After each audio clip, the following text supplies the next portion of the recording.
Ciao, buongiorno, come state tutti? আজকে আমি শিখব verbo tenere, verbo tenere Bangla অর্থ হচ্ছে ধরে রাখা।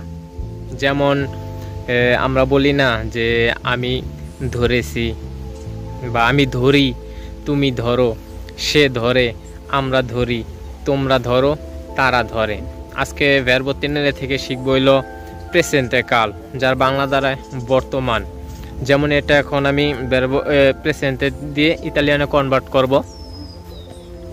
যেমন ইউ tengo, আমি ধরি। ইউ tengo, আমি ধরি। তু tieni, তুমি ধরো। তু tieni, তুমি ধরো। lui lei tiene, সে ধরে। lui lei tiene, সে ধরে। noi teniamo, আমরা ধরি। noi tiamo, আমরা ধরি। voi tenete, তোমরা ধরো। voi tenete, তোমরা ধরো। loro tengono, তারা ধরে। loro tengono, তারা ধরে। আসলে এটা হচ্ছে আপনার কিছু ধরার ক্ষেত্রে, ঠিক আছে? যেরকম তুই এটা ধর বা আমি এটা ধরি, তুমি এটা ধরো, বিষয়টা এরকম, ঠিক আছে? এখন আমি এটাই ইতালিয়ানে কনভার্ট করলাম যে আমি ধরি, তুমি ধরো, সে ধরে, আমরা ধরি, তোমরা ধরো।